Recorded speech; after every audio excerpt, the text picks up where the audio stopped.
Here we go. Hit the whore? I didn't know you had to hit the whore. Hit the whore. All right. The whore. You shouldn't hit the horse. I mean, if you're paying for him, you still can't hit him. Is that the rules? Come on. Holy shit. Let's go. It's time. Put on play pass. Here we go. Episode 68. Rod, Ryan, Jason, Ginty. We do a little chit-chatty before we get started on these podcasts. And I do believe that Rodney and myself got in our first fight because we're fighting over who's going to be the president of the Harry Styles fan club. Oh, now you want to fight me. See? Now you want to fight me. You were giving me shit about my time list last week. You're like, what the hell is this Harry Styles song doing in there? Oh, my God. Jason sends me a text. Let's see. So we record.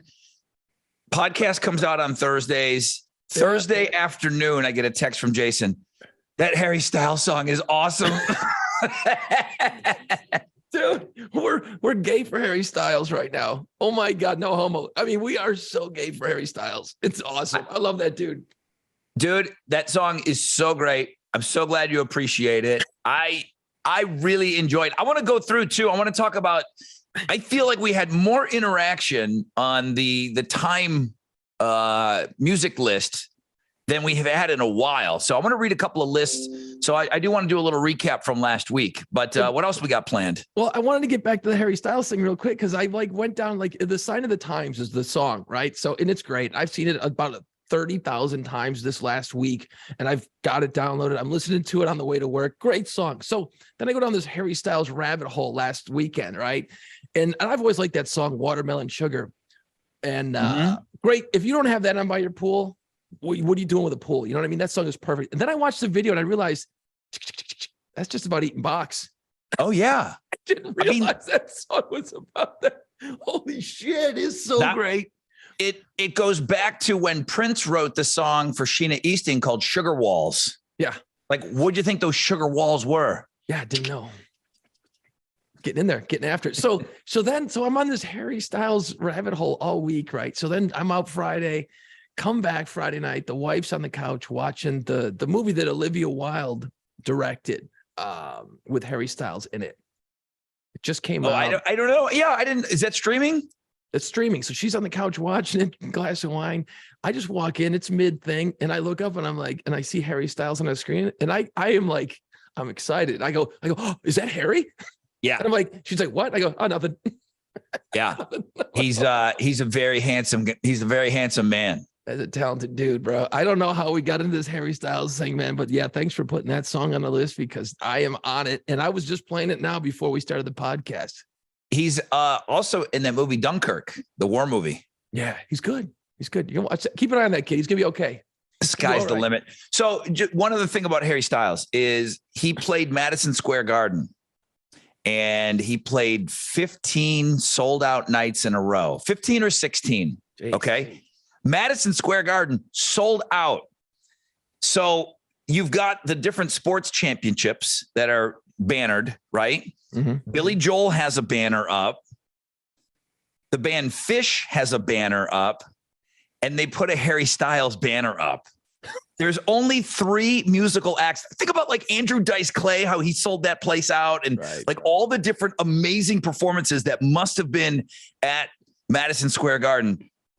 At least 15 sold out nights for Harry, and they raised the banner and he will be up there forever now. That's a crazy deal. The dude has got a lot in the future, man. He's got a lot in the future. So we got a lot to cover today. We're going to go back in time and revisit the Time songs from last week because we had a lot of great response to that, like you said.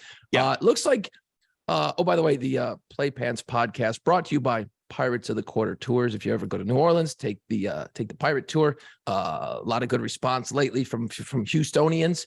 Piratesofthequarter.com. And I notice, Rod, it's hard not to notice the way you've been fidgeting with it. And it looks a little fresh out of a box, but you got a brand new hat on. I wonder what's on the hat, man. You want to talk about that little hat that you can watch on our YouTube channel, by the way, the Play Pants Pod? I didn't take the stickers off of it yet. My good friend Hal Lynn, Captain Cash, he stood in line. World Series champions 2022. The Houston Astros get it done. And dude, I was sitting on Game 7 tickets. I had Game 7 tickets. So the question that you would ask me is, well, were you hoping that they were going to lose on Saturday so that you could be there for Game 7? And I got to be honest with you. I was at Game 7 when they lost here at home, and it was Buffalo Bills like 4 Super Bowl losses. Even though we weren't at the games, we experienced them living in Buffalo. Right. Being at the game, Game 7, I was so horribly bummed out. I'm watching the other team get their champ. They got to do it for the other team. They've got to do the trophy and everything. And they go live on the field, the confetti, the everything. It's for the other team. And you're standing there watching it. It was raining. I left the ballpark. I walked 25 minutes in the rain just to get away. I didn't want to try to get an Uber. It was a mess down there. I walked in the rain, and I was so miserable. Hulk. Sad Hulk. So Hulk is playing in the background. I love the fact that the whole stadium gets cuckolded by the other team.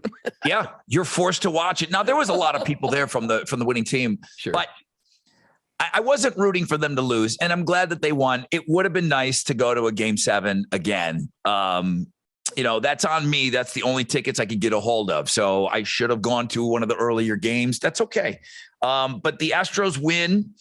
Got up early in the morning. So London and I, we get up early in the morning and we go to the store. And what do? Oh, we buy newspapers. Old school. Yeah, old school. So of course the Houston Chronicle already was online. Hey, you can order them. There's 3 different covers.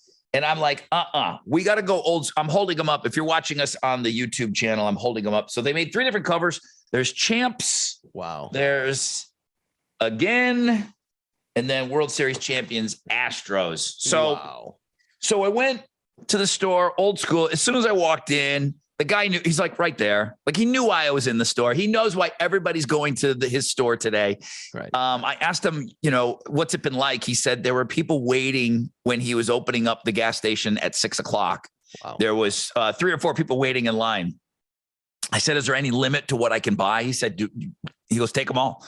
So I spent about $35-40 on buying a bunch of them. And then London and I, when we got home, we went around and we delivered newspapers to all of our neighbors. What? So everybody, all of our pals like around here, we went and put a Sunday paper because I don't think anybody gets the paper. So everybody got a Sunday paper delivered by us. And that was just kind of a fun thing to do. How cool. Sunday went down to the stadium, 3-hour wait in line to get into the store, like the team store at Minute Maid Park. People were waiting anywhere from 2.5 to 3 hours. So, I mean, it was wrapped around the building. It's a big building, as you can imagine. And I did not wait in that line, but I wanted to be a part of it. I didn't go down there on Saturday night. I was just me and the kid. She was in bed. I'm like, yes. I know you're like, yay, wait. Doing one of those to not wake her up. But yeah, wanted to be somewhat a part of it, wanted to have some connective tissue with the city. So went down there on Sunday, just took some pictures, saw a lot of people down there. Hi. And then the World Series parade, man, they turned that sucker around. It was Monday. So the parade was Monday and got off of work, got out early, came here to my house. My buddy Chris and I got on bicycles, and then we biked downtown and put a bunch of beers in a backpack, open container, drinking beers downtown, What? Yingling, beautiful. Nice. Wow. Yeah, victory parade, man. I was about I guess the closest I ever got was maybe like a pitching wedge away from, it was pretty far away. People were lining up at 6:00 in the morning on the parade route. It's just cool to be down in the city when that kind of Yes. shit happens, man. I mean, Yeah. it's a really cool thing. I was in Denver when they won the Super Bowl the one year, and I didn't have any allegiance to Denver Broncos. You know what I mean? I didn't give a shit, but it was cool. Like I followed the season. I was there. Good And energy. It was just great. And so I'm like, okay, let me go down to the parade. And it was cool. It was just cool to be out with people, man. So I totally get that, especially when it's Yeah. a team you've been following. It's the home team, there's nothing. Yeah, like that. I've been here long enough, and I grew up, man. I was a big Yankees fan growing up, and I still like the Yankees. But we've kind of talked about this before. You bounce around a little bit. You live in different cities. It's not until you watch a game, they lose, and you're upset. Yep. Then you question yourself, well, why am I upset? Why do I give? Oh, shit. Yeah, I do like this team. My goodness, it just happens. I mean, sure, you're on the radio. It kind of helps to, talk about them. But again, that brings you even closer into the team, Right. and then you start having players on and doing all of that stuff like we used to do. And man, it just happens. I didn't force myself to become a Saints fan. It just happened. I didn't force myself to become a Texans fan. I like them, they're a hard team. They're a very difficult team. The front office and everything. It's a very, very frustrating team. This city deserves a winning football team, and it's going to be a while. But the Astros, same way. It's like, okay, I'll come here. Sure, man. I'll go check out some baseball games. I've gotten to throw out the first pitch before, all that sort of thing. So it's you just start getting involved in the community and the team. And then you're like, yeah, I do want to follow this. And it's been fun for a couple of years, man. Let me tell you, the last 5-6 years have been awesome. And we've talked about this too. It's like when Drew Brees was playing for the Saints here, I just kept telling everybody, man, enjoy the ride now because it's going to suck when he's gone. So like I tell everybody, man, enjoy that Astros thing now while you can. You know what I mean? Because it ain't going to be around forever, although they've probably got a good team for a few more years. But man, take the ride now while you can. Don't ignore that shit. I got a question for you. And just you being dopey you and me being dumb me. Yeah. I kind of get the feeling that you kind of grew up the same way as I did. I don't think the entire time that I was living at home, I don't remember my parents ever saying they went and voted. It wasn't talked about.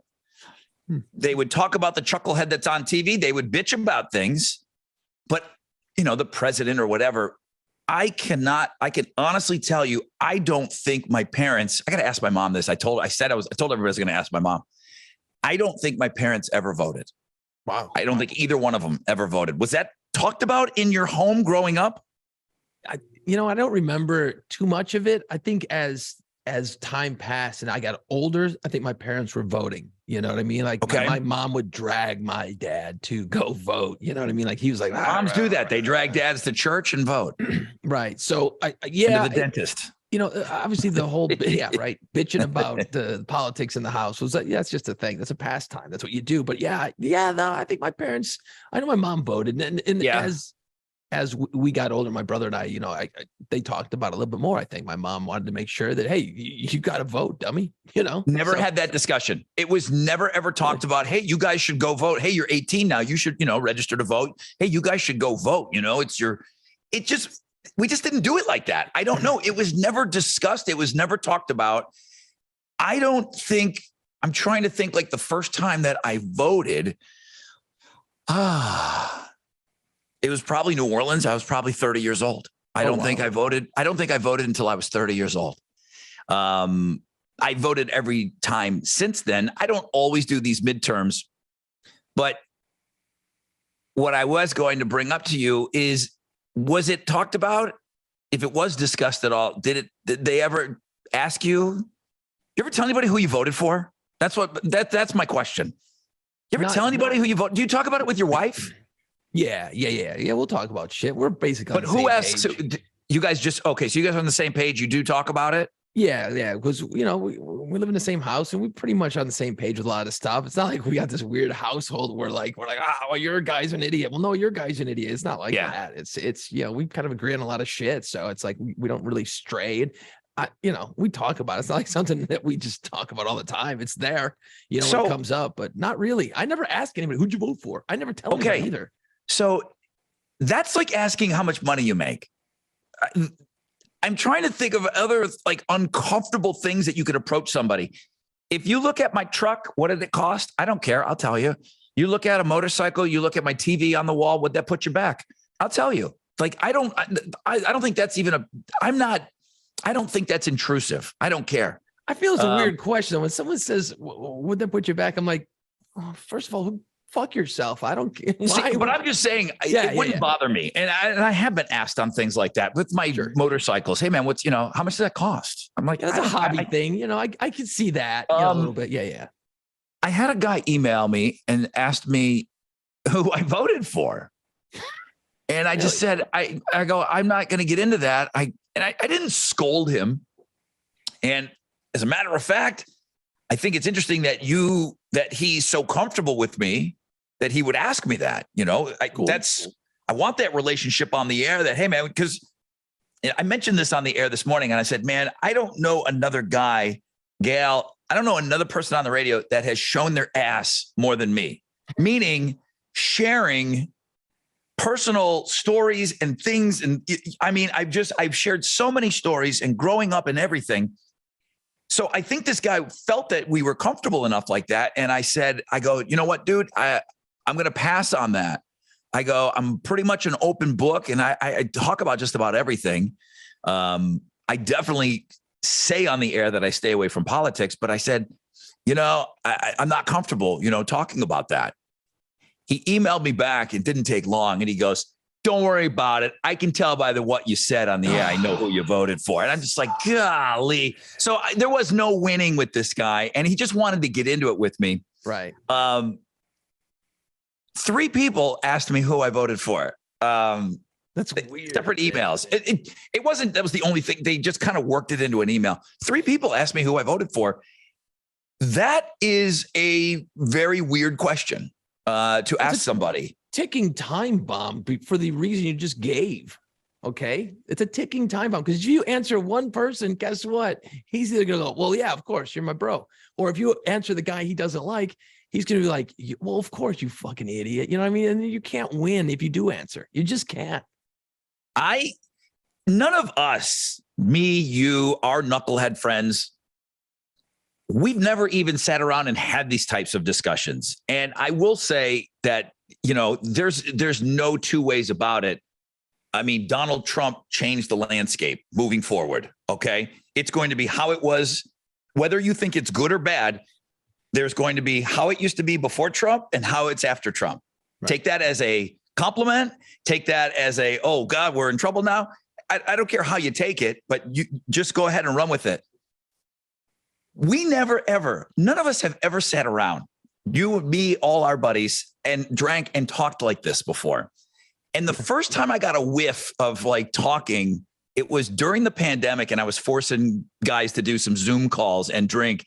And it's when we started talking about the actual pandemic. And then, how everything kind of became politicized, whether you were getting the vaccine or not, and all these. And then it was the first time that there was like a fracture where, okay, but I know this is strong enough, this unit of all of us hanging out forever. I know that this is strong enough. We can get through anything. There's no way anyone's going to leave this call being upset. Right.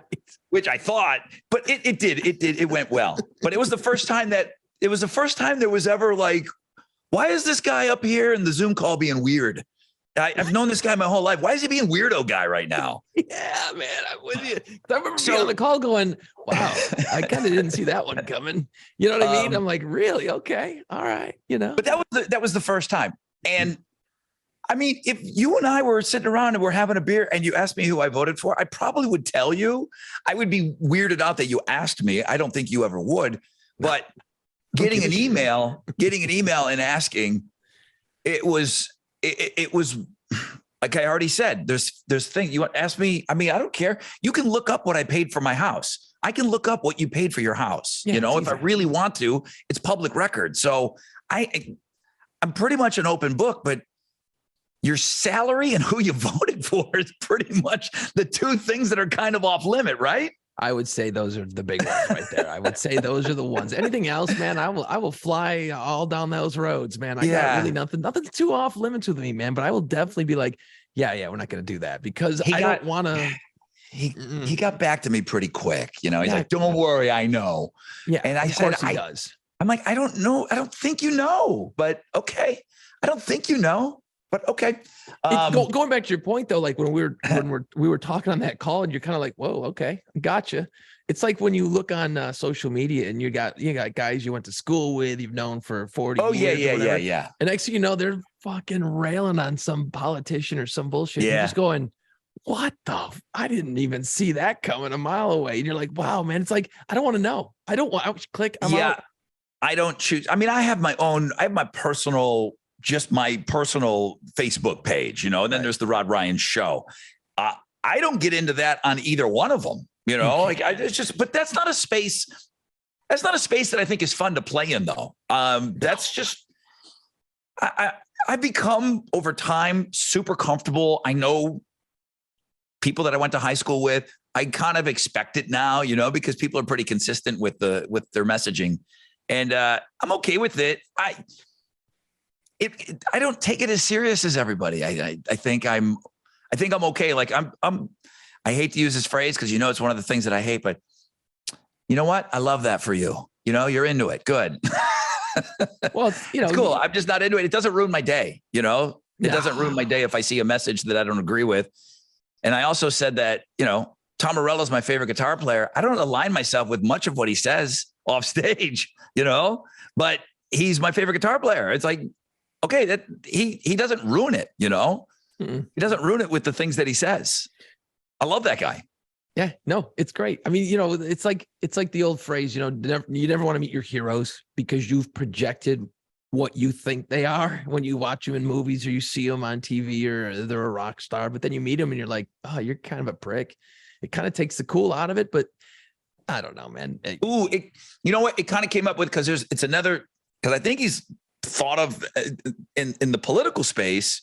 Toby Keith just got up on stage and did a few songs, and I think he's dealing with like stomach cancer. And I've met him before, and he was wasted. I was wasted. I rolled up on him, and we just kind of sat and hung for a minute, and we were both annihilated. And I got the picture. He's got the biggest head ever. Like him and I said, Danny Glover, like the two biggest heads I've ever seen. And I got a big head, but like mine looks petite next to Toby Keith. And I said, listen, he was so cool, man. I think he definitely like chooses a side. And I think people think about that with him. I said, man, he was the nicest dude ever. It's like, I love this bar. I love this guy. I love this bar. Okay. Yeah, give me a red Solo cup. I want to party with this guy. But there's a reason why they tell you never speak about politics and in religion in the workplace, because those two things are so polarizing, man. If you do that, you're especially think about your position or my position. If you go one way or another, holy shit, then you've just lost half your audience. Yeah. You know what I mean? You've lost half your freaking audience. And, we could probably have 10 billion downloads right now. If we started going off on politics and all that kind of bullshit, dude, we'd have 10 advertisers lining up. But we don't want to do that because that's not what this is about, man. This is about just talking about dumb shit like our favorite closing song from a movie. Is that? Yeah, dude. Am I getting that right? Yeah.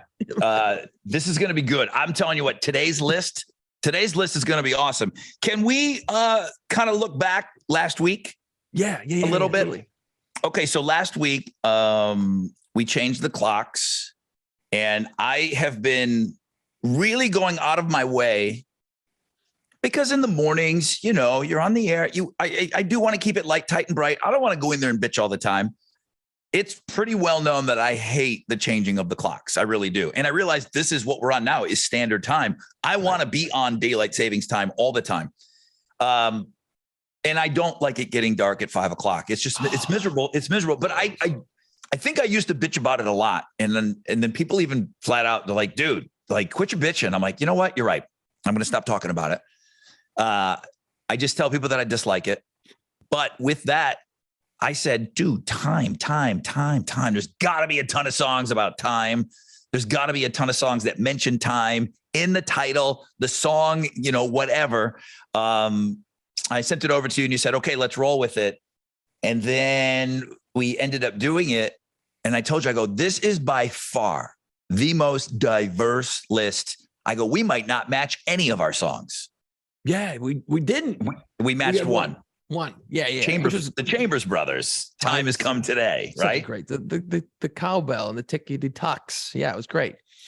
We had a lot of good people respond.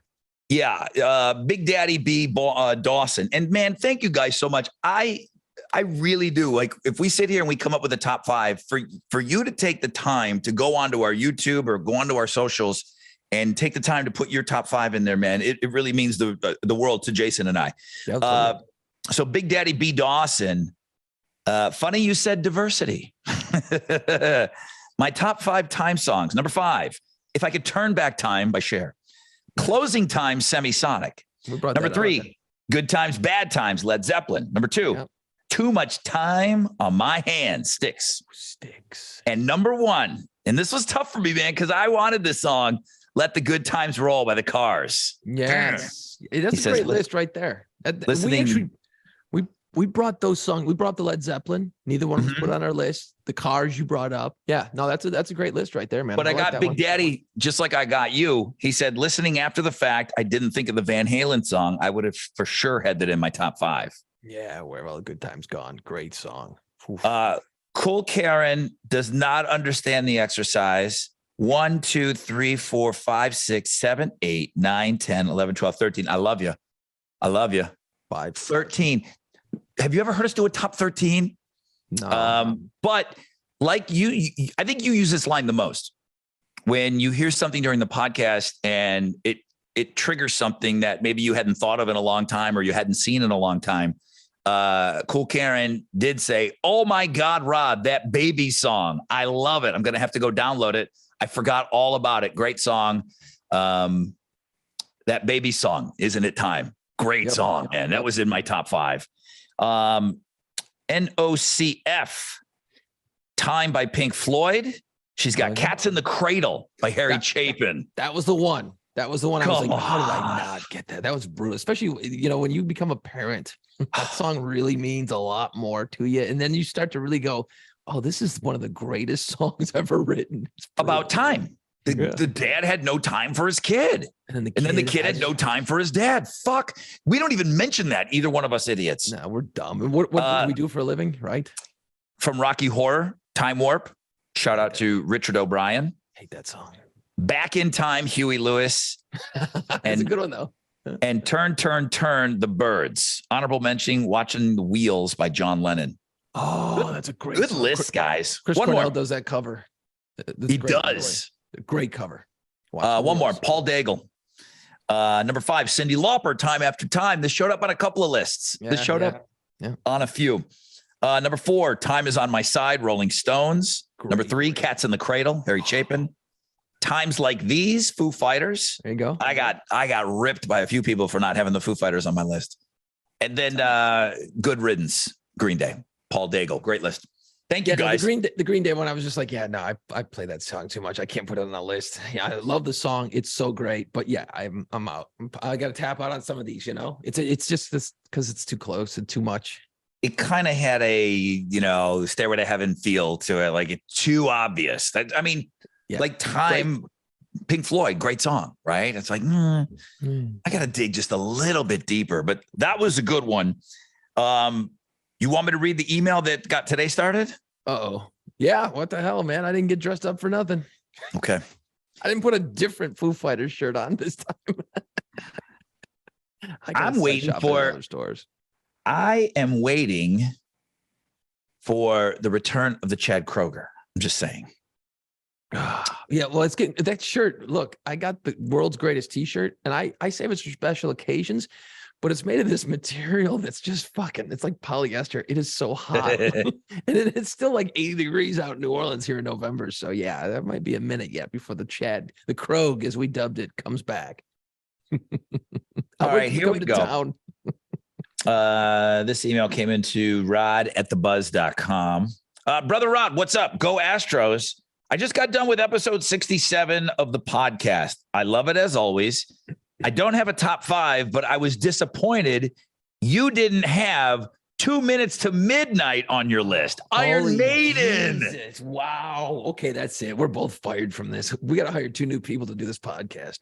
I mean, Wow. I think he gets a shout out almost every podcast, but Mark Petrocelli, he did have that on his list that he sent in. 2 Minutes to Midnight. Song. I Yeah. love that song too, man. Okay, so I was disappointed you didn't have 2 Minutes to Midnight on your list, and Jason forgot about Van Halen, Good Times Gone. We are failures, man. I will give you credit that Cyndi Lauper song is a banger. All right. I Time didn't After like Time is awesome. it. Yeah. Okay, idea for a top 5. You guys are always asking for ideas. How about best closing songs in movies? Think about 8 Mile when you finally hear Lose Yourself. That has to be the GOAT. Just a thought. Let me know what you think. There must be a ton more. Keep the pod rolling.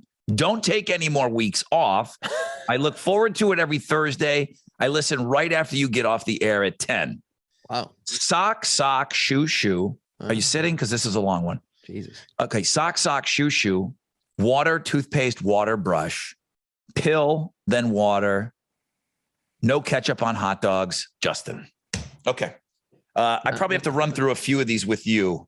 Ketchup I don't for even know if sure. I've ever put you on blast on this. The ketchup thing for sure. You fucking put that ketchup on that hot dog. I'm a sock shoe guy. I'm an efficiency whore. My fucking foot is up there. I put the sock on. The foot's there. Yeah, sock Boom, shoe. Put the shoe on. Right. No, I'm sock, shoe guy. You're sock, shoe, shoe. Yeah, and it's got to be left foot first. I gotta fucking. I don't have a lot of ticks like that. I'm not like, but that one is left foot first always. Let me ask you this: Is it sock, shoe, tie, or is it sock, shoe, tie? And then I'll let it go. Jesus, I don't even pay attention. I gotta be honest. I just autopilot that shit. I don't even think about it. That's like way too much thinking for that time of the morning. Yeah, I put it on, tie it, and put the other one on, tie it. So yeah.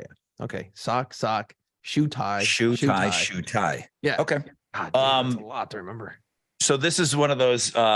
So when you're brushing your teeth, I'm just filling you in on what Justin's saying here. Okay. Water on the brush, Right. toothpaste, back in the water, and then brush. That's what Totally. I do as well. Absolutely. 100%. That's exactly it. I don't know why I would, you know what? It ain't getting any wetter. You know what I mean? Like you can just put the toothpaste on there and then wet it and it's all the job is done. But there are fucking psychos going in dry, bro. Okay. I'm just letting you know. Mhm. Yes. There are maniacs out there that are putting toothpaste on a dry brush and just fucking raking in there. I mean, okay, but Jesus, that's a little gummy. You know what I mean? Like what kind of animals you got chopped up in your basements? You know what I mean? That is some psycho shit. Wow. Okay. Yeah, I gotta wet that thing.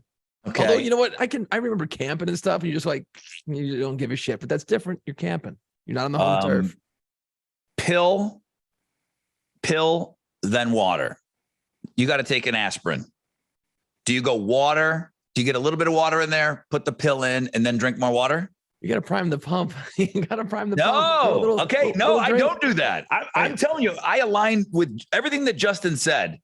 Well, no, not the last one, but I just go, I put the pills, I take vitamins, everything that I'm taking, boom, mouthful. They're in there raw dogging, as you said. They're just in there, just hanging, and then water, and then take them down.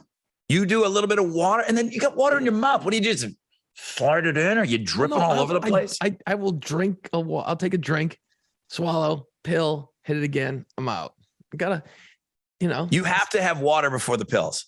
It's like in prison. You hope the guy spits on it before he puts it in. You know what I mean? It's the same thing. You know how this goes, right? I mean, this is what you want. Let's wet it up a little bit. Let's get things going. Let's prime the pump before you just throw it in there. Training day. Yo, Holmes. Yo, Holmes. You ever have your shit pushed in? No ketchup on hot dogs. I do not align myself with Justin on this one. Ketchup on a hot dog. Fuck yeah. Why not? Don't be dumb. That was a big thing with Anthony Bourdain. I remember he'd always pitch about that. No, you can't put ketchup on a hot dog. I'm like, it's my favorite thing. Like I'll throw, it depends. Like I'm a mostly just ketchup dude on everything, but every once in a while, like I don't mind mustard. And if someone's getting some mustard, I'm like say I'm at a picnic or whatever, and we're all kind of going through the line, putting shit on our plate. Yeah. If I see somebody squirt the mustard, I'm like, fuck yeah, let's do it a little today. Yeah. I don't need it. I'm a ketchup guy. Why can't I put ketchup on a hot dog? What's the rules there? Is there a rule? A little relish? Yeah. Nah, not me. No. No, not a relish guy. Chopped onion? No. I'm pretty plain. Cheese on. Oh no, not a hot dog. Chips. You're a picky fuck. I am a bitch. I haven't had a hot dog in years, but crush up some chips, dude. Throw that on your hot dog. There you go. All right. Okay. What the hell are you prepared? Oh, yeah. Are you prepared, as he put it, top 5 closing songs in movies? So I'm going to say end scene and or credits. Normally this song should probably be playing over the credits. It should end the movie and go into the credits. Correct. I mean, this is going to be a little bit loose. So if we don't get it a little bit wrong, I think there's got to be a little bit of leeway because I haven't seen a lot of these movies in a while. Okay. So, but yeah, I like this. And you know what? I'm going to hate the fact that I forgot a lot because you know what? The problem is that you don't always remember the end credit thing. You know what I mean? This was easy for me. This was a big deal for me. This wasn't that difficult. I sat down and I went 1, 2, 3, 4. I had 6 of them that I wrote down that I knew, just because even with the radio show, I'm always looking for that perfect piece of music to go with what it is that I'm talking about. Right. So I noticed that in movies probably more than anyone. Okay. There's nobody better than Martin Scorsese. And then after that, Quentin Tarantino matched music up better than anybody. And then you've got to put Wes Anderson in that discussion of just choosing the absolute right song for the moment. And I don't think there's a bigger moment than when your movie's ending and you want to go out, that song has to be fucking perfect. Yeah. And right, there's hits and there's misses out there, but those 3 guys in that order too. I still think Scorsese is the best. I think because he kind of almost created the style of doing that. You know, without Scorsese, then you don't have Quentin Tarantino. But man, I mean, Quentin Tarantino, where did he come up with some of those songs? Well, you know, he's got such an eclectic taste in music too, man. Awesome. He's into the Stax Records collections and just this great shit. You know who else does a great job? Thank God he shared that with us because it turned me on to such different things. You know, I didn't know who Link Ray was. None of that stuff. I didn't know any of that shit. You know who else does a great job was The Sopranos used to like punch out of an episode, like right at the fucking end. You'd be like, what the fuck just happened? And they'd hammer you with a great song. Yeah. And you're just like, oh, I'd have to go look someone up because it was it's the same concept, right? And then if you watch Ted Lasso, they do a really great job with the music weaving in and out in that. It doesn't hit really hard in a lot. Sometimes it works really well, but I mean, they're just weaving in a lot of great songs that I'm like, wait, whoa, stop it. I want to hear that. So yeah, this is cool, man. This is an interesting project. I got some good ones. And he said it. I mean, dude, 8 Mile. I mean, lose yourself, even if you're not a huge Eminem fan. You know, I don't sit around and listen to a lot of them, but that's just like one of the fucking greatest songs ever. It won the Academy Award. I remember Barbara Streisand. I just couldn't wait for her to fucking say Eminem, 8 Mile. And you don't hear that song until the end, until B Rabbit, Mom Spaghetti. I mean, at the end, he's in the rap battle. He does it. He finally faces his fears. He gets up there, he kicks ass, and then boom, do. And that's how the movie ends. Is it the GOAT? It's a good one, bro. I mean, that's because he used it. I'm like, okay, I got to move on. I got to go to other ones. That's a really good one, though. Think about when you make a movie, right? And you know, you have a comedy and like the jokes, right? Like, how do you get those to hit? How do you know they're gonna hit? You know what I mean? Like, so you have every scene has like 20 takes, 20 different jokes. So when you edit, you're like, okay, this is the best one. You know what I mean? So there's a lot of extra material, but to get it right is so damn hard. But think about if that song sucked, the movie fucking blows. That nobody gives a shit, really. You know, like, that's the hard part when you're making a movie like that. And the fact that he wrote. I mean, listen, there's going to be somebody, maybe we'll do that down the road, man, like the top 5 Eminem songs. That's the banger. That is the banger from Eminem. I don't care. I know there's other great ones, but shit, to get it that right in your movie and save that for the end, and then it summarizes the movie. It's like, okay, like you just went to school the whole movie, and then boom, oh yeah, here's a song I made about what you just saw. Which is it was perfect. Yeah. So absolutely brilliant. Justin, I'm not, it's not the GOAT. It's not the GOAT, but fuck, is it a good one? It is a good one. I don't think we're going to have the same. I think we might get maybe one. I think we might do just one on this one. Maybe two. Probably just one. I think so, yeah. And you know what's going to happen, though, is you're going to say a movie, I'm going to go, oh, shit. You know what I mean? Because there's going to be movies I didn't think about for sure. Because I love a great ending with a great punchy song at the end, but I don't remember them. They're not sticking with me, I'm afraid, until I start talking about those movies. So you want to go first? Or do you want me to go first? Let's take a quick break. Let's talk about the Pirates of the Quarter. So just give me a few moments, if you wouldn't mind. Maybe I would mention our sponsors. Before sponsors, oh, nice. I didn't get the Mattress Mac stuff. Is that on its way yet, or what are we doing here? What's going on? I mean, he's got some money laying around now. I heard our boy made some bank, right, on Mattress Mac, the Houston $75 million. Does that pour right back into, like you explained it last episode, that he kind of takes that money and hedges his bets so that people get their money back somehow that bought mattresses and shit? Everybody that spent $3,000 or more on the qualified mattresses, they get their money back. Now, when he first started the promotion, you got double your money back. So there's a group of people that if they spent 10 grand, he owes them 20. So a lot of that money, he makes it sound like, a lot of that's going back. It's like, dude, you're going to be left over you're going to have a bunch left over. So, I want to start my, commercial today for Pirates of the Quarter with another email. Good Lord. And it is Peter. And Peter says, hey, brother Rod, we did the Pirates tour with Ginty last night. Had the greatest time. He did an awesome job. We refrained from bringing up play pants, but I couldn't stop grinning because his voice was, well, Jason Ginty. Anyway, thanks for everything you do. Glad you all pitched the tour every podcast. P.S. If you don't mind, please share with Jason. I don't have a contact. Did you know that they knew? I mean, the cat's out of the bag. Jason's the damn pirate. Yeah, it's hard to figure out at this point. I sent you Peter Measles. I think that's his name. Did you know that he knew? Like, does he lead on to you at all? No, he never said a word. He said they just said they were from Houston. I said, oh yeah, we get a lot of people from Houston because we do. We get, and whether they're play pants listeners or not. Houston in New Orleans, man, it's right down the street. So we get a lot of Houstoners that come here all the time. So I just go, oh, that's awesome, cool, glad you're here. And then boom, we get to work. We got a lot to cover. So they were very nice. Yeah, it was just the other night. They were very cool. We had a great time, actually. Yeah, it was a lot of fun talking to those guys.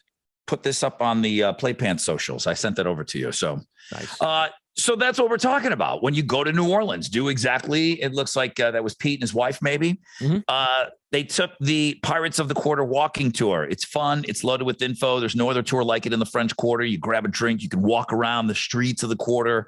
You're hearing all these great stories of real pirates and their involvement in the history of New Orleans. And I mean, the role that they played, it's really, it is fascinating.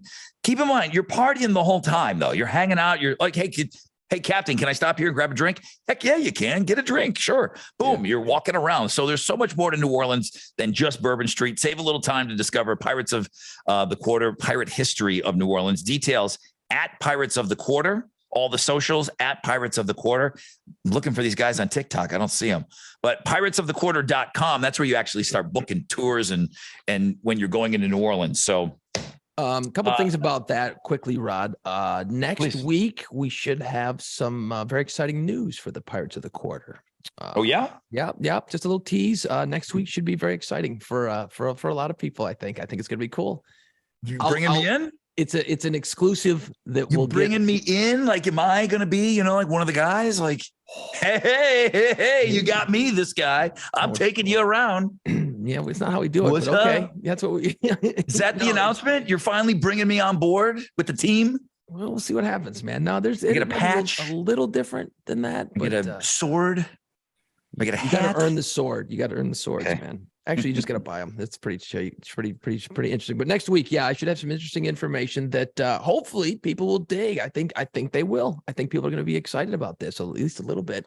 I hope, because we put some work into it. Let's just say that we put some work into it. So doesn't sound like you're bringing me on the team. So I really am not that excited about it. I don't know. You will be. You will. Okay. Don't worry. It's all good. So thank you, Justin. I love your homework assignment for us today. It's a the good one. best end songs, closing credits, final scene of the movie. That song's got to be just right. Does it have any? Is it connecting you to the movie at all, or the lyrics? Why did they choose this? What's going on? Was it perfect?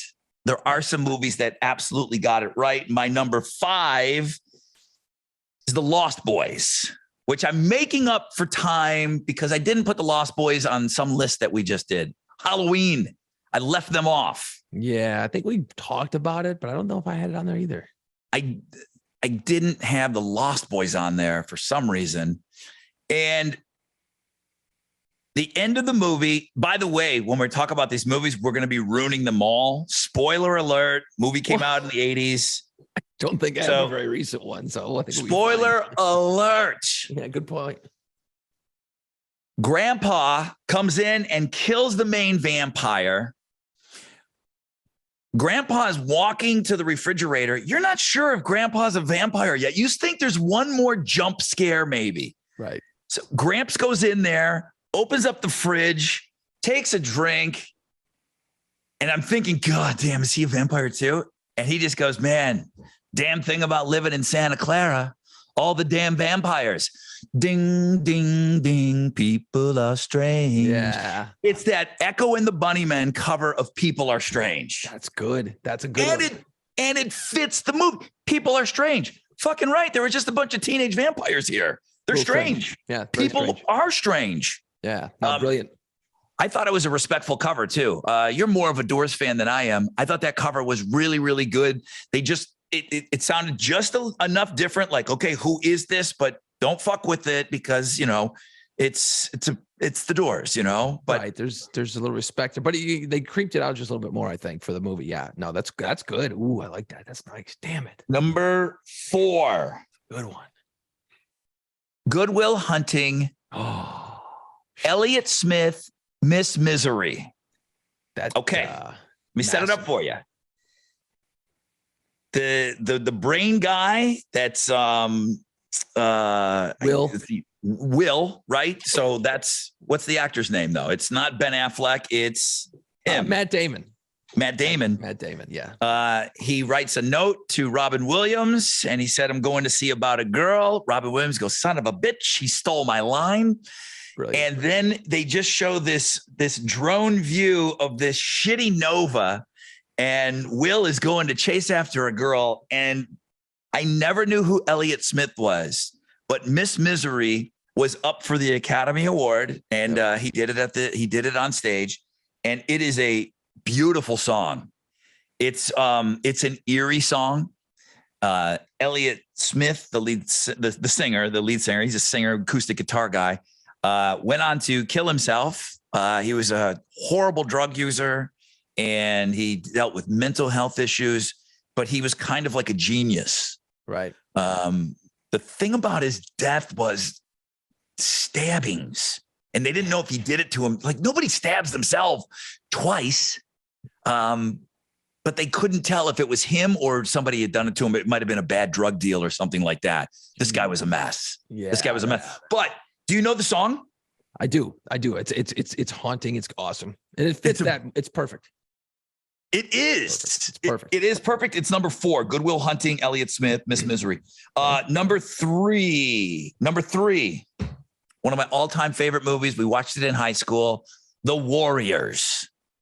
So gang from New York, they meet with Cyrus. He's trying to organize all the gangs. Somebody kills him. All the gangs got to get back to where their turf is. And nobody knows if the truce is still on. So the Warriors got to bop their way back. So the whole night, the Warriors are trying to get back to Coney Island, and they finally make it back. And they're on the beach, and the Riffs are this really badass gang.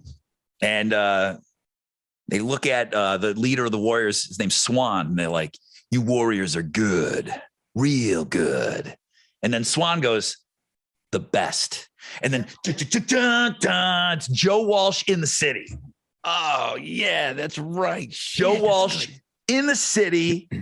And I think the Eagles may have like redid that. And then when the Eagles got back together, they may have like kind of claimed that as an Eagles song. But Joe Walsh, In the City, that's my number 3, just because it's one of my absolute favorite movies. But it works because In the City, it's obvious. It's right on the nose too. That's a different one. That one is right on the nose. In the City. Oh yeah, they were in the city. So okay, but still works perfectly. Love it. Okay, good. Number 2, Goodfellas. Yeah, Goodfellas. But it's very specific though. So Ray Liotta, he like looks at the camera and he's like, says something like, now I'm just like a normal schnook. And then the song kicks in, and they could have easily gone with Frank Sinatra's My Way because he did it his way, but not fucking Scorsese. He went with Sid Vicious's My Way, which is brilliant. It's awesome. It's my number 2. Wow. It's my number 2, My Way at the end of Goodfellas.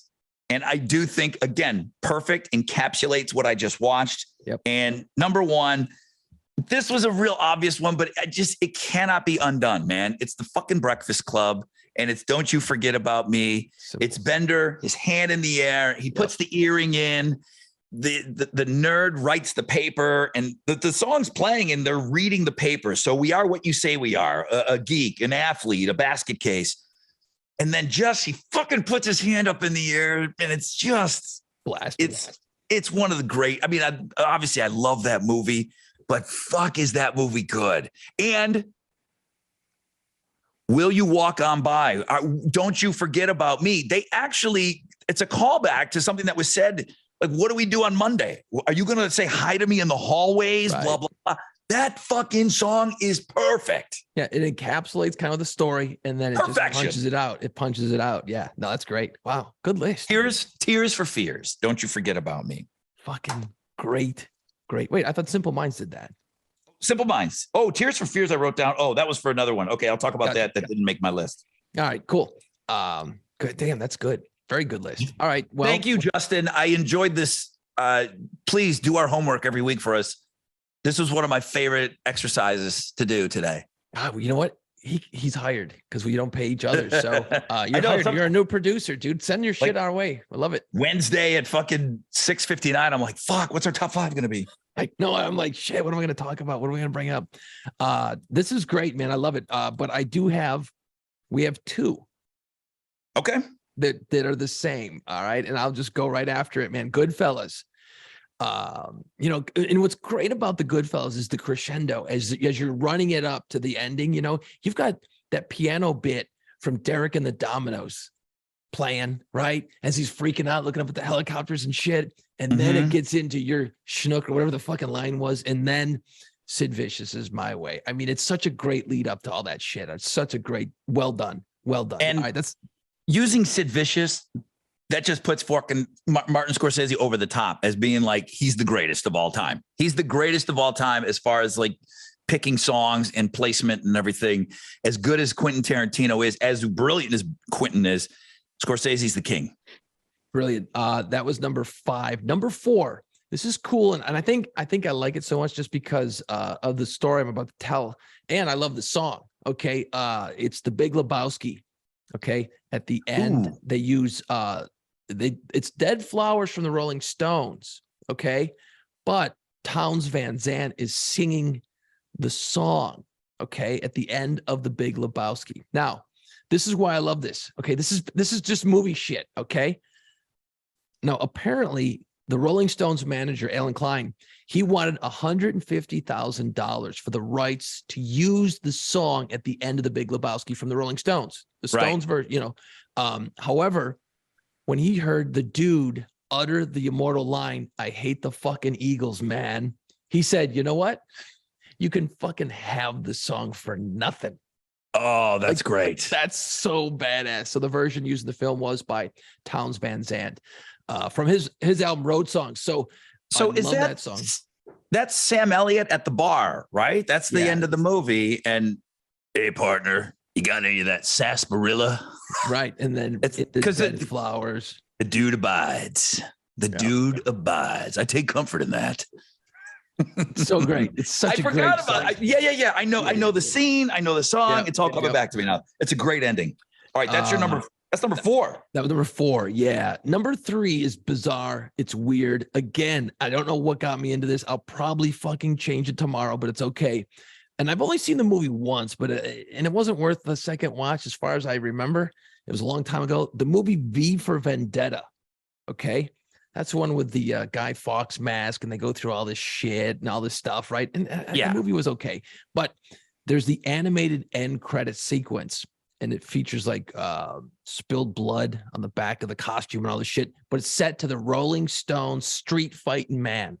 Okay, well, that's what was going on. It was all fighting the power and fighting this and fighting that. So Street Fighting Man, it just worked at the end. I know nobody's fucking seen this, so I'm not gonna spend a lot of time on it. But that's the mask that you see for that. What's that anonymous group? Anonymous. Anonymous. Oh, yeah, the Anonymous, I guess. Yeah. They use mask that. is famous. So that's fine. That was number 4, 3. Number two, you're gonna go, you fucking jag off. Well, I know what one of yours you haven't done yet. Ooh, wow, maybe you've got a better one than I can do for my own list.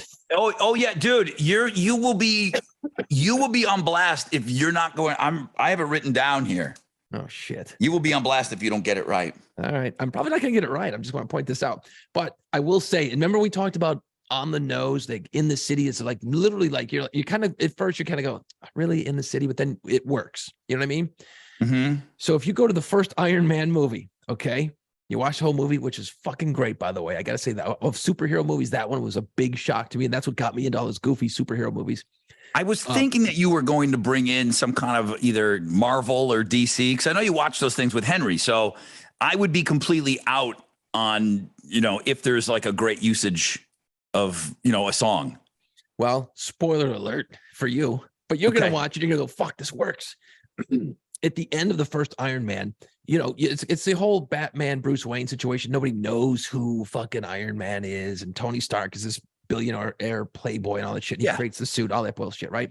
Well, at the very end, he reveals, he goes, he's at a press conference and he just stands up and he goes, all right, everybody, I am Iron Man. He admits to the world that he's the fucking superhero. He doesn't want the mask. You know what I mean? Like he is Iron Man. Well, then they kick If this story doesn't fucking end with them going into Sabbath, I'm quitting the podcast. No, they do. They go right into fucking okay, Iron Man. because you just told me he said I am awesome. Iron Man.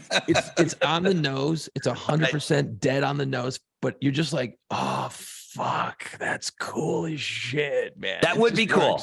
It works. It's such a great moment. And then I went with Breakfast Club. How do you beat that iconic moment? The Simple Minds, don't you forget about me at the end. I mean, it smashes. What did I miss? Did I fuck up? Yeah. What was your number 5? I went with the Goodfellas. Okay, that can stay. Get that fucking V for Vendetta out of there. Yeah, I don't know why I got You brought this up on a fucking previous podcast. Really? The end scene and the end credits of Interview with a Vampire. Oh shit. Guns N' Roses cover the Rolling Stones' Sympathy for the Devil, and it is great. And brilliant. I didn't put it on my list because I thought for sure you were going to have it. I'm like, okay, well then I'm letting you have that. Yeah. No, I screwed up. I'm gonna let you have that. That dumb V for Vendetta out of there. You even mentioned that in your Halloween songs. Yeah, I did. Or in your Halloween movies, because you included that, because that counts. It was Vampire. Yeah. And then you said how great the cover was. The cover was of GNR. Yeah. No, okay. I did screw up. I screwed up. And I was thinking about as you were saying that, and I know I'm wrong here again, but I was thinking of there was a movie Apocalypse Now. And I was thinking of the end from The Doors, but that wasn't used at the end credits. That was used in the middle somewhere. Somebody was fucking having a drug trip or something. So the end is definitely in the movie, but it doesn't close with that. I don't remember what Apocalypse Now closes with. There's so many great movies with such great endings, and I can't even think of any of them. Well, the one more movie that I did write down is Full Metal Jacket ends with Paint It Black. I mean, you cannot go wrong with a Rolling Stone song in your in your movie. Yeah, right. Paint It Black is at the end of Full Metal Jacket, which is great. I did write down 8 Mile, but our guy that gave us this awesome homework assignment, Justin, I let him have that. Yeah, you can't steal that. That's not fair. I'm going to drop one on you. The end of High Fidelity. When Love that John song. Cusack, you think he's back together with his chick, and then all of a sudden he's fucking making another mixtape for another girl. And it's Stevie Wonder. I believe when I fall in love, it'll be forever. Great song. And it's That's where almost- I first I- heard that song. And it's almost ironic because he's making a mixtape for another chick. Yep. And he Right. goes and he puts it on. And remember, we learned something on this podcast. There was diegetic music and non-diegetic music. I think that's the term. Non-diegetic music is John Cusack is listening to that song and we're listening to the song in the movie. He Oh, I puts gotcha. Stevie Wonder on and it's on. So we're sharing that. Okay. With- Rocky didn't hear ba ba ba ba ba ba ba ba ba ba ba. Gotcha. Rocky didn't hear that music. We just got to hear it as the people watching the movie. So I think that's non-diegetic, something like that. We talked Right. about this, but High Fidelity, the Stevie Wonder song. And then because I didn't like the movie or I'm not smart enough, I didn't understand. And I only watched it once. Did you ever see Donnie Darko? I don't think I did, but I saw that song come up and I'm like, huh. Jake Gyllenhaal. Okay. Yeah. That's where I got screwed up. Tears for Fears. There's a cover of Mad World that comes on at the end of that. That song is amazing. The cover is amazing. The cover is way better than the original. You can never come at me and say that, Rod, a cover can't be better. You have to have the original in order to have a cover. Don't come at me. I can use that as my case in point. Obviously, I would go back to Jeff Buckley's Hallelujah, but Right. Mad World, Gary Jules, I have no idea who he is, but the cover of Mad World, it's a weird movie, man. I don't know, but it really is hauntingly perfect at the end of that movie. It's an amazing cover song. And nobody knows it's a cover song because I don't remember Tears for Fears ever having a big hit with that. Yeah, I don't remember much from Tears for Fears other than Shout. You know what I mean? Right. Everybody this- wants to rule the world. Those are the two. Those are yeah. the two that This everybody is- knows. This is definitely going to open up a lot of people. I'm going to want a lot of people to chime in on this list on our social media and on our YouTube channel because I know we're missing a ton. We're missing so much. And like I skipped over like fucking Ghostbusters song at the end of Ghostbusters. Yeah, that gets you all fired up, but that's Nah, because it different. was That's used. cheese. Yeah, know? if it was kind of used during the movie, that dumb Ghostbuster song's got to be on in the movie too. Right. sure So it it is. starts with it, it ends with it. It's like, okay, we get it, but that's I kind of skipped over anything that was like that. So yeah, I definitely want to see what movies we're missing because I'm sure there's a shit ton. I'll be watching a movie this weekend and be like, oh crap, that would have been a good one too, man. I just kept So- going over all the movies that I've watched, and it's like I can't think of anything. And so as I'm talking about this, I threw it out to one of the guys that I work with, Rob Skinner, and I said, dude, we're doing like the best closing songs in movies. And he was really put on the spot. Like he wasn't coming up with much. He said, what about best opening song? And I said, okay, go. And he's like, well, there's only one. It's Saturday Night Fever, Yeah. He's walking and that music hits right away. And there you got John Travolta doing his walk with his paint can. And it's like right out of the gate. It's like, right okay. out of the gate. It's like, okay, yeah, that's probably the strongest opening song ever. I said, give me some closers. And he was really, normally he can come up with a couple of these off the top of his head. And he was really taken back. I'm sure he's writing me out a list now. Yeah. If I spend more time with this and start thinking about it, I'll come up with more. But yeah, no, I want to see some more lists because there's going to be a shit ton of great ones from this one. Because this is a tough one because you got to really, even if you start looking up movies and shit, it wasn't connecting the dots for me that well. I had to think about it. I'm like, well, I don't know. I was trying to get something to trigger my memory of the movies, and it's like I couldn't place a lot of ending songs that really, punched it home. I kept thinking of TV shows like The Sopranos. Like, like things like that. And you're like, oh yeah, those ones I remember. I couldn't connect the dots, man. I don't know. Dumb, just dumb. Unless if it's Harry Styles, I don't know. Yeah, that's okay. You're still like in the romance phase. I'm in a little bit of Harry mode right now, and I can't get out of it. So I got another week or two before that goes away. So It's okay. Rod, I since we're talking movies, and this is a quick exercise I wanted to go through, and boy. look, this is a very simple exercise. I hope it won't be, but I'll try. Okay. Here's the thing. So I'm like, we talk about so much fucking movies and so much music and stuff. I thought, well, what if let's just throw some random shit out there and see what sticks. Okay, we're just gonna use the standard 1 to 10 scale. Okay. On a scale of 1 to 10, 10 being basically a fucking perfect movie. Okay. 10 being a like fucking you can't touch it movie. Okay. And 1 being a pile of shit. I got 5 movies and I just randomly I just scrolled through and I went, bam, this one, this one, this one, this one, this one. 5 that I know you've seen probably numerous times. Okay. Scale of 1 to 10. I just wanted the first number that hits you. All right. Okay. So I'm not putting the 5 that you're giving me. I'm not putting them in order. There's no order. Essentially, they will go in order when I assign them a number. Right. So this is just like, hey man, I saw fucking Star Wars last night. Scale of 1 to 10. What do you think? This is hard though, because when you're sitting there, and if you've ever had the honor and the privilege of ever hosting a bikini contest or something like that, right? Like you don't want to come out too high on those first couple of girls. You don't know what's back there, So if you lay down a 9 on that first chick, and then you got like what? You got a bunch of 12s back there. It's like, well, you can't. You can only go to 10.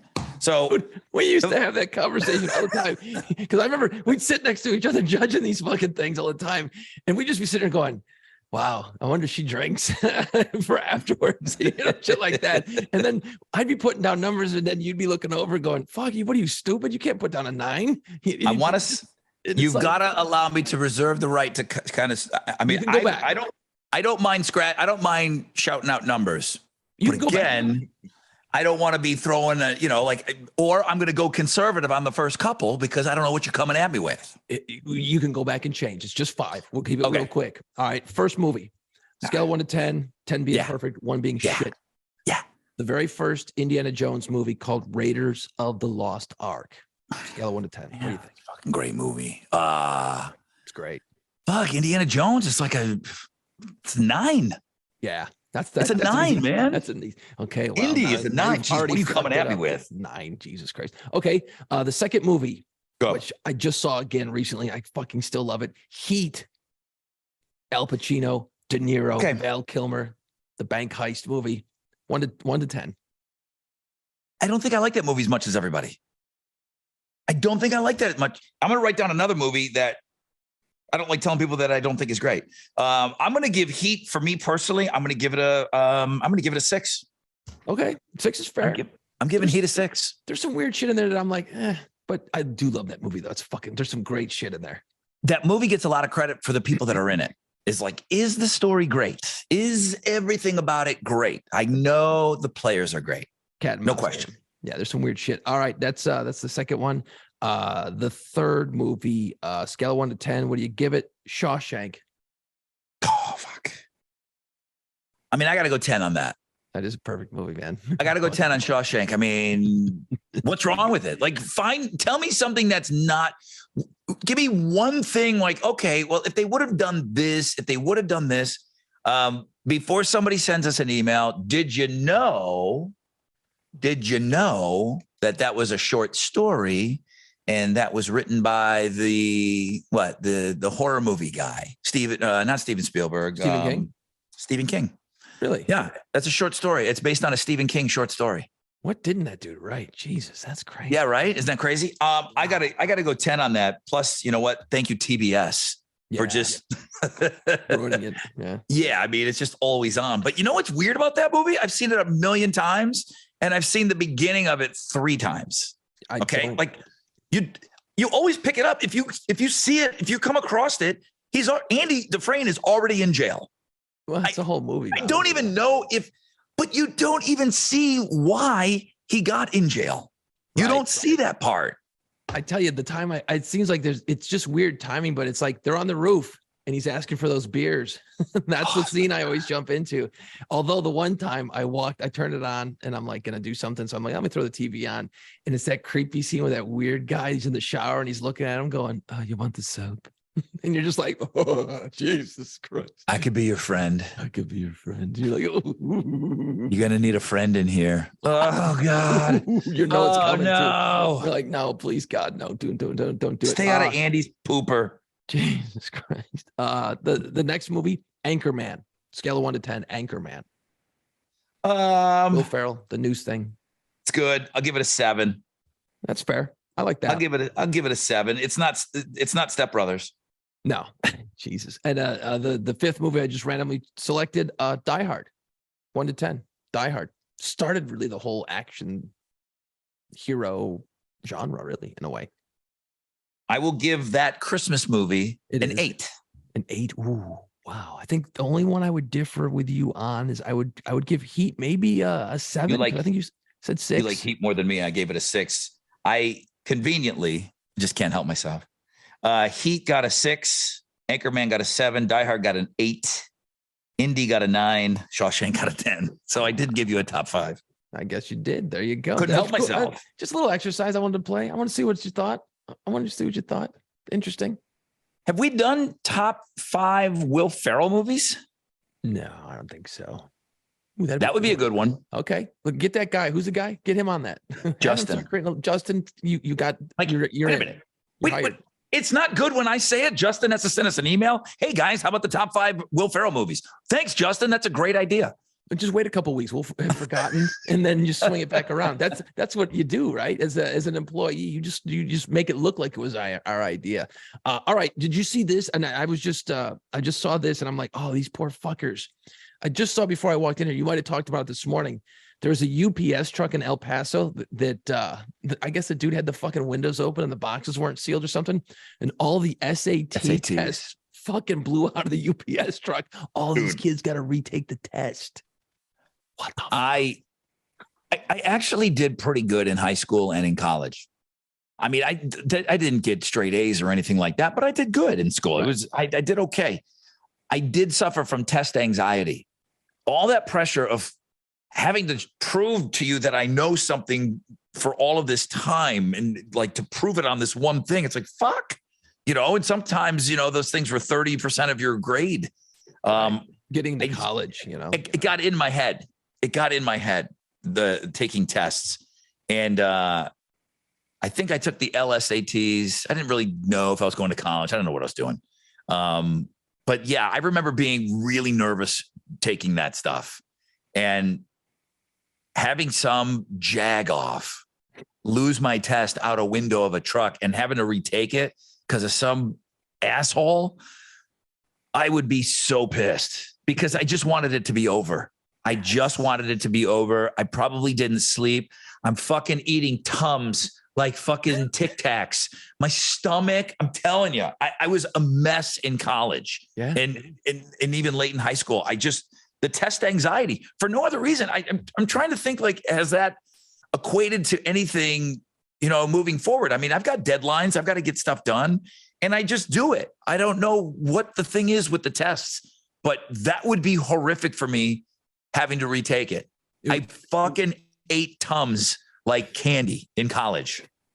See, the SATs were weird because I remember because you studied for weeks and weeks, you take all the practice tests. I'm like, I'm doing all right. I'm doing okay. And I was chill with the whole thing. I was like, all right, I got this. I'm all right. I'm not going to be, I wasn't an A student. I was a good solid B- student. If I'd applied myself, I'm sure I could have worked some A's in there, but I never applied. So I remember taking the SATs. I remember walking in, pencils sharp. And I'm like, I was feeling it. I was like, I'm going to do all right. Get in there. First fucking 20 questions. I don't know one answer. I'm like, holy fuck. And then it starts getting in my head. I start fucking losing my shit. I'm like, wait a minute. I've been going to school for fucking like 15 years or whatever it is. And I don't know anything. Holy shit. What have they been teaching me? Have I even sleeping through everything? Like I just started freaking the fuck out. Then I calmed down. I think I chewed on my pencil in half and then I fucking got to work and still did just okay. But yeah, it got in my head. I'm like, I don't know anything. I just went stupid. So as they handed me a pencil, I went dumb. Holy hey, Ginty, what are you, a fucking beaver? Easy on that. Don't want to wait at your pencil.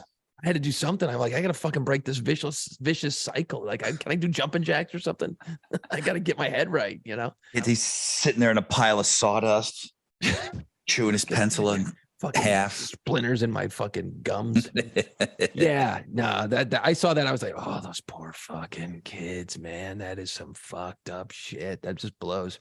One Yeah, I more put a thing lot of- Rod, that I saw. Put a You lot might of have done- pressure on myself with those dumb tests, man. And I'll tell you what, it's just, and that's because I had that so bad in high school. I mean, I was a last minute decision guy going to college, you know. As a matter of fact, I didn't go. Well, I did go. I did go right after, and then I quit. Yeah, because I'm like, I can't do it.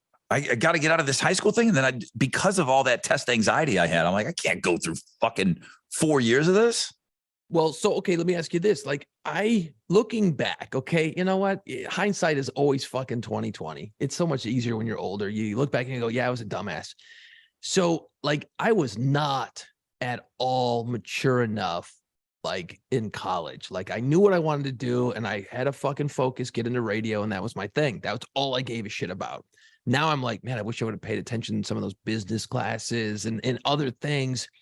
And later on, years ago, I went back and just took a few college courses just because I was interested in some certain things. And I was a fucking home run A+ student in all those because I was more mature and older, wiser. So what I'm getting at is eventually your kid's going to go to college, you know, that gap year thing, you know what I mean? Like, you know, where you take some time. And I know you got to get your shit together and get in the workforce, but I got to be honest, man. If my kid comes to me and he's going to be going to the 9th grade, if he goes, Dad, I want to take a year and just fucking go do shit, get a job, travel, whatever for a year, but guaranteed that I will only be 1 year and I will go to college that following year, I would have no problem with it. I think. Here's me. Here's me. I anticipated you were going to do this, son. Here's a little contract I drew up. Take a year, go fucking have a blast. Sign here. Your ass is going 1 year from today. I would have it drawn up. I will have that ready for London. I will have that piece of paper from a lawyer drawn up. You fucking sign right here. Go ahead. Have a great time. Rumspringa, whatever you do. I don't care. Okay? Sign this shit because you're going to school. Absolutely. Oh, I think you got to school, but I tell you, man, I don't know. I would let her. I wish I had that option, obviously, but that back then it was a fucking different world. But yeah, no, not mature enough. You're just not. At least I wasn't. I remember you just wanted to get out. Jason and I, we met at community college. So we went in 13th and 14th grade. Imagine that. I was in community college. Hard to believe, right? and you really, you looked at me like I was crazy that I was going to Buffalo State College for 2 more years. You're like, fuck that. I'm out. I'm punching. And I said, yeah, you know what? I'm going to go do 2 more years. I don't know what was driving me at that point. We had both already done our internships. We both already, we didn't know it at the time, but we were in the building, meaning, right. We had a key card. We had the codes. We could get in. We were working, even though we were doing $5 an hour, the worst crappy jobs there. But for some reason, I felt like I've already done this. I was a little older than you. And I'm just like, I'm here. I'm doing it. Fuck, just pound out go get a 4-year degree, Right. Right. I haven't had to use that, because we ended up getting our jobs and everything. And it had nothing to do with me getting a 4-year degree. You had a 2-year. We both got jobs. And nobody has ever even looked at that 4-year on my, on any resume that I've ever given anybody. But it's in the back of my brain. And I just got to tell you, like, I don't want to say it. I'm proud of myself. I can't believe I did it. Right. I can't believe I did it. Because I was like you, it's like, fuck, you used to laugh at me because you weren't even old enough to drink. I would come in so hungover. Jason and I did a radio show on Fridays and he wasn't 21 yet. So I would be going out because I had already, when I met Jason, I was on my 2nd time in college. I went right out of school and then I quit. I'm like, fuck, I got to try this rock star thing out. And I tried to be playing in the bands and all that. I would come in and reeking of booze. And Jason would have to do a radio show with me, and we'd be in this tiny little booth. I knew that. I mean, I had long hair back then. It fucking reeked of smoke and everything because everybody could smoke in the bars. I mean, I partied, man. I partied my ass off, but I still, for some reason, I wanted to go get that 4-year degree. I remember how happy my dad was. Like, he's like, oh my God, this knucklehead, my knucklehead's going to Buffalo State College. Like, it kind of made him happy. And I was like, I don't think that's the first time I ever impressed him, I think. You know, because Lord knows the dude knew I wasn't going to build anything with my hands. So he's like, thank Christ, this guy's going to maybe do something. And then when he found out I was going to school for radio, he's like, oh, Jesus Christ. He just idiots. I'm never going to get rid of him. I'm never going to get him out of the basement. But you just were like, And I was done. I couldn't do it. Man, it had nothing, it had no bearing on my career. So that's a bad thing for, young people, that if anybody's young that listens to this, but it cannot be replaced how I feel that I got it done. There's a sense of accomplishment, I guess, that totally. Like, wow, I can't believe you just didn't like walk away. You're so dumb at that age. It's no big deal. You don't think of anything in the future. You're just like, who cares? I'm not going to need this. And to have that on the wall, or that one on the wall, whatever it is, yeah. Because then I can always, now I can kind of guilt my kid into it. Like, even I did it and I was dumb. Right. No, it's a great point, because you're right. For radio, I've never looked at someone's school history. It's never hiring and firing. I've never given a shit about where you went to school or how long you went to school. Can you do the job? Do you have a good experience and all that stuff? Where it affected my situation, and I had no interest, none, because I knew I wasn't smart enough, or not smart enough, but mature enough to go at that time in my life. Plus, I just was like, my original goal was just get into a college, community college, get an internship, and start just doing whatever I had to do to stay in a radio station. And that was it. So my path was set, and it worked until it didn't work anymore. And I got let go years ago. Then I had to go into the real fucking world and be a civilian. And then I'm filling out resumes, and you're doing that weird hospital job for a while. Right. And this is the problem, is that you it's not that I didn't know this at the time, because I never had to do like a real job search. So you put your resume out on like Indeeds and all that bullshit, right? Well, there's filters. There's all these filters. So, everyone is asking for a 4-year degree. And I'm like, well, I don't have a fucking 4-year degree. So I was not getting put into anybody's piles for jobs. Oh, I didn't even think about that. Yeah. So that's where it affects you, man. That's where it fucked me. So I just started fucking lying. I just said, yeah, sure, whatever. 4-year degree, whatever. No one's checking. And if they checked, I'd be like, fuck you, man. You interview me. You cool? We good? It's a weird filter to put out there. And I get it. I'm not going to go be a doctor. So that's not like I'm killing anybody there. I imagine if you're going for some kind of a federal job, I imagine they probably would go and check that shit. They would. But who's really going to follow up on you in your 40s? Yeah. Who's going to go back and check that if you have a 4-year degree or not? Who would you call? Is my name at Buff State? Can anybody call over there? The records are there. I'm sure they are. They can go dig that shit up. But yeah, that's where it hurt me. Mm-hmm. In radio, I've never needed it. No one's ever asked me once, did you go to school? And I just laugh. I'm like, yeah, I did. It's silly, community college boy, but yeah. No, I actually, a few years ago, I entertained the idea of going back and finishing. And I went back, I took a bunch of classes, got more credits. I'm like, all right, I couldn't get past the math class. I couldn't get it. Couldn't do the math. I tried. What math was it? I don't know, man. It was brutal. It was algebra. It was fucking calculus. And I'm just like, what? Oh, it was like a general math. They needed wanted those you math credits. Gotcha. Like I tested in to a local college, and they said, well, look, your fucking math scores are shit. So I had to go and take like a pre-math class so that then they would accept me into a regular math class. I barely squeaked through the pre-math class.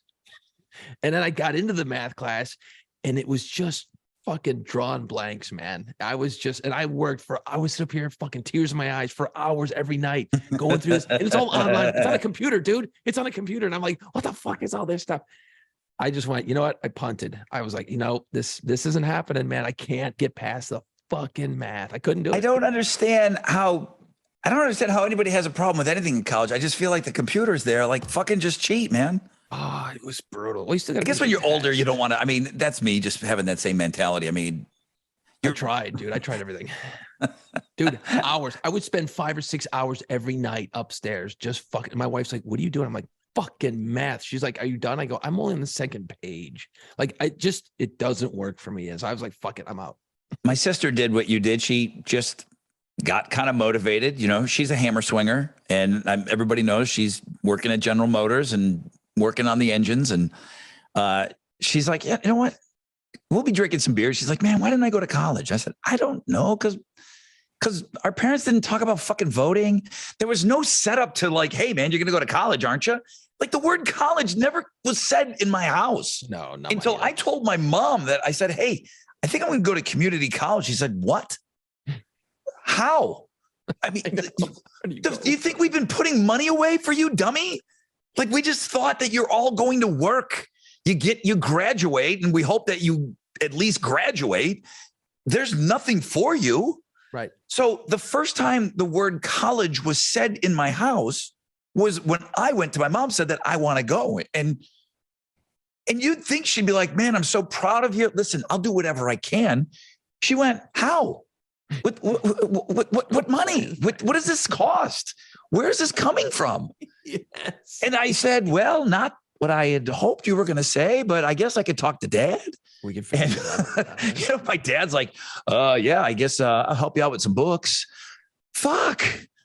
Aren't you guys like happy that I want to go to college? It just wasn't in our DNA, you know? No. They weren't even prepared. And then I make a joke, and I love you, Dad. I miss you. But I got $100 for graduating high school. Okay. My dad gave me $100 in a card. Congratulations, fucking Red Lobster. Let's go. Let's go tear it up. Yeah. Okay. I graduate college. My dad gives me a card with a fucking $100 in it. Let's go to Red Lobster and tear it up. I'm like, come on, man. People are getting like big shit. Getting cars, trips in Europe. Dude, call somebody. You're getting fucking Talk to hush some- puppies. Talk to some other people what they got going on. The $100, that was cool in 87. Okay. This is kind of big. Yeah. Can you make a call? Do you have any friends that have kids that go to school? You got to think about it though. That wasn't in the wheelhouse, dude. I mean, my They parents didn't know how to handle it. They didn't know. My dad didn't know. 4 years later, he gave me a fucking $100, $100 bill. So he had to take the time, because those aren't just floating around. No. He had to go take the time to go get, he went to the bank. I said, hey, I need I got a big college graduate here. I need $100 here. I'm going to blow his mind.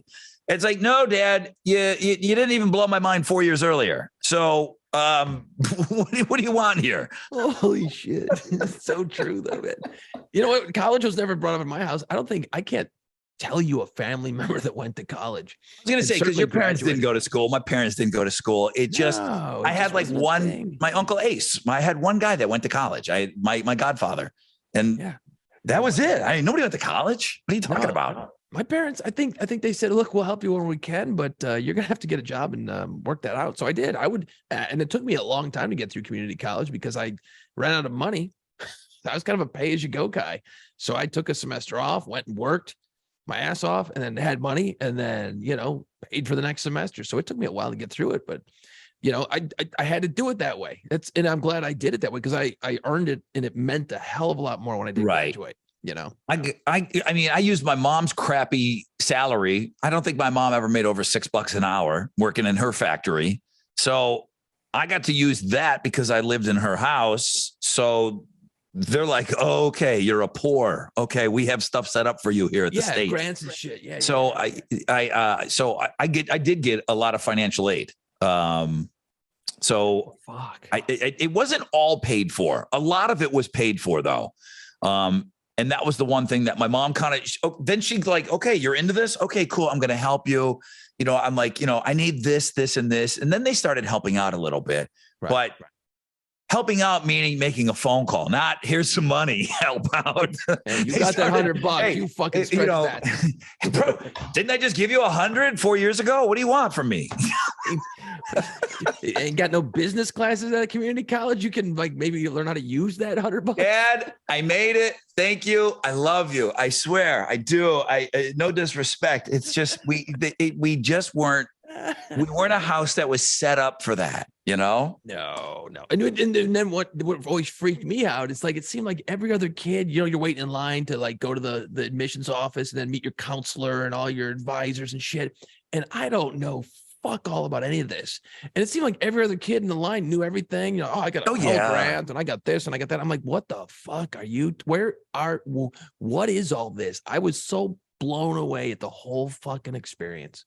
That is the one thing that I think I kind of got it by community college. Listen, it's not slamming anybody. And here's what's going to happen. Like, well, dude, I didn't even get $100. So you're bitching about that on your podcast. I get it. Somebody's always got it worse. But by the time you get to, and I don't think it really kicked in until I went to Buffalo State College, where when I went the other 2 years to get my bachelor's, that you figure it out. Right. But it does take you all of that time to figure it out. So I don't think this is an original thought of mine, and I definitely heard it somewhere. But, you know, the thing that you should get from college is learn to think for yourself. Yep. That's it. You learn to think for yourself, and you got to do things. And if you want to get out of that college and if you want to graduate, like I remember you and I worked with a guy, Tom Donahue, and he was an old rock and roll jock in Buffalo. And he was a guy that was kicking around the radio station, and he did voiceover work, and he was just this amazing guy. And, you know, he was like an old rock and roll jock. Well, he also taught at the college. So because we kind of knew him, I asked him to be my advisor. You had to sit down with a teacher, and you had to run through stuff. And it's, you know, I'm in my third semester, and this guy doesn't really fucking know. Like, dude, what do I need to take, man? I need to get out of here. You know, it was weird. I was just a couple years older. I was like 2 years older than everybody in college because I had taken some time off. So I felt like an old man, you know, going during the day, all day. It's one thing, night classes, you see everybody there. And I wasn't even close to the oldest person on campus. I just was a year and a half, 2 years older than everybody. And I'm like, Tom, I love you. You're fucking fired. I told Tom, I go, you're fired, dude. I had to go to another advisor. I'm like, I need to get out of here. Tell me the classes I need to sign up for, right, and I will just go and beg to get into those classes so I can get the fuck out of here. You've got to do that stuff on your own. You have to be motivated. You got to get through all of that bureaucracy bullshit. And that's your first taste of it, because you're going to deal with that moving forward with any company you work for, anything else moving down the road. It does set you up for that stuff. And it's got nothing to do with a class specific. It's got nothing to do with algebra. It's got nothing to do if a train leaves the station at 2:00 and the other one leaves at 4.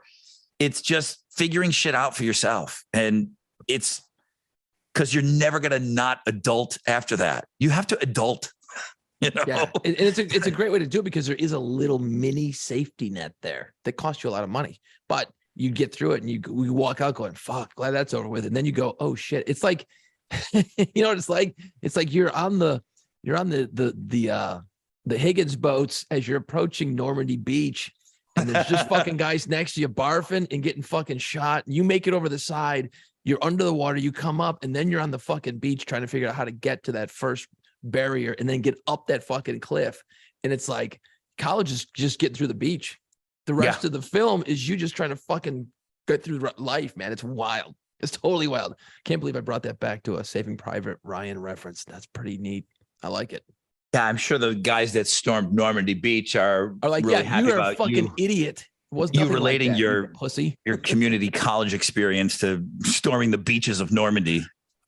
Yeah, dude. Yeah, you would have been a good ally. Yeah, an ally force for us. Your little bony pussy ass, Harry Styles in your headphones. Get out of here, you fucking piece of shit. All right. I don't even know what the fuck we're talking about on this thing anymore. I don't know, man. I don't know what happened. There's nobody listening, so we just end it. Just fucking end it right now. I have a final thought. Oh, I stormed Normandy apparently. So fucking Yeah, I know, dude. I'm out. Listen, dude, pat yourself up. I know you probably took, I know you took some shrapnel. Oof. This is very specific and unique to people that are here in Houston, and it's very timely, but it is this Saturday as we record on November 9th. So this Saturday, the 12th, from 2 to 4 p.m., I'm encouraging you all to go to Specs. There's a brand new one on Fountain View. I'm going to be there. I imagine if I had to guess, maybe 1,000 people are going to show up to this thing. So I don't even need to mention this. Wow. But the bass player from Metallica, Robert Trujillo, is going to be here. And him I've never met. Rob, I know a little bit. Rob Dietrich is the master distiller of blackened American whiskey. So they're going to be at Specs is a liquor store here. It's the big liquor store. And they're going to be signing bottles. So the reason now it was just going to be the master distiller, who's a really great guy. He's awesome. He knows everything about whiskey. He's out in Colorado. He knows everything about Metallica. He knows it's crazy the shit he knows. And him and I hit it off right away. We did a couple of Zoom calls during the panty. So the reason we got Robert Trujillo, is his son's band is in town. He roadies for his son. Wow. So when he's not busy being in the biggest metal band in the world, he's running around chasing up and wrapping up chords for his kid, Trey Trujillo. That's the kid that was playing bass in Korn for a little while. Oh, yeah.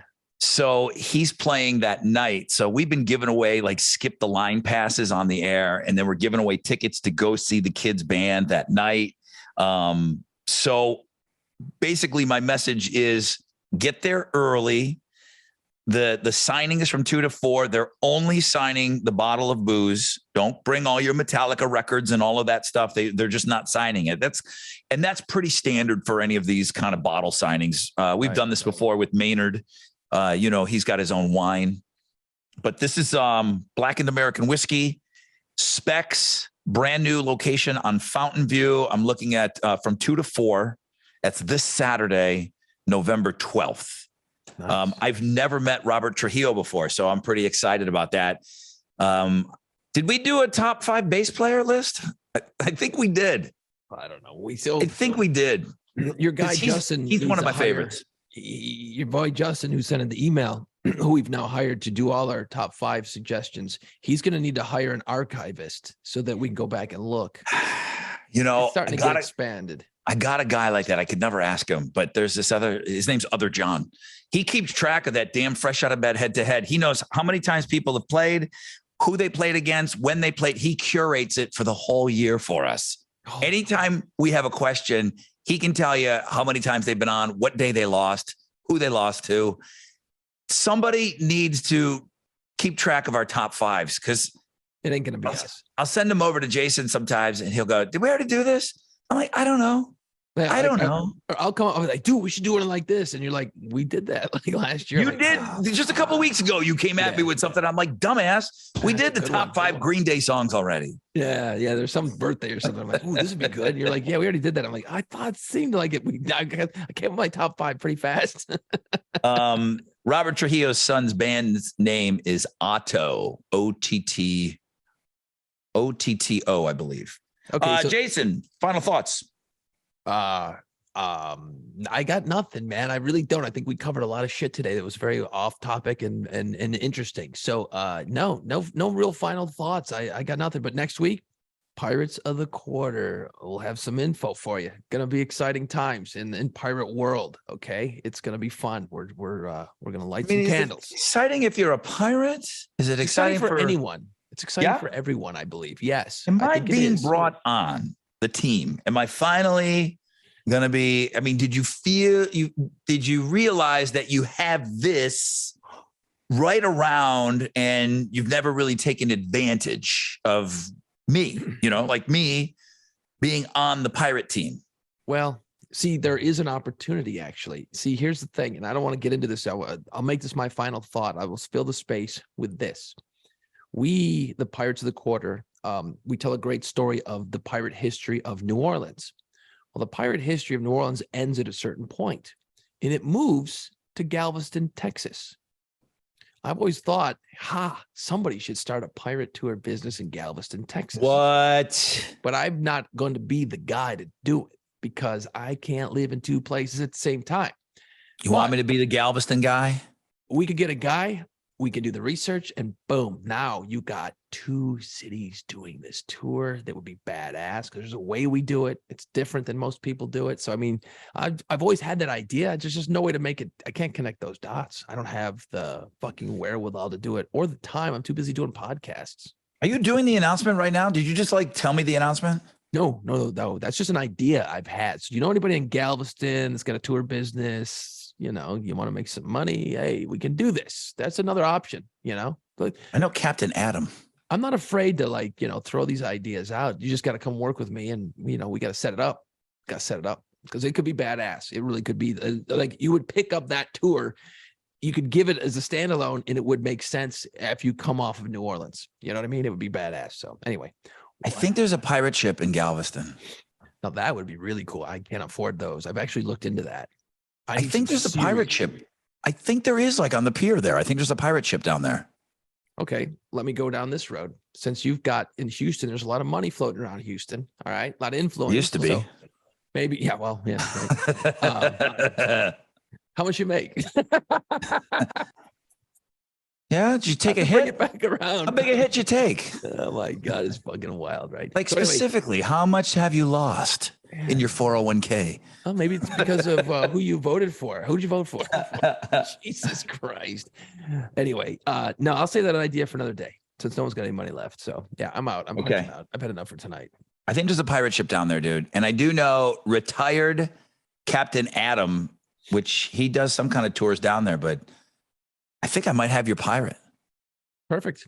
Well, we can get this done. Is it okay that he's fucking huge, like 6'6"? Yeah. He's huge. He's awesome.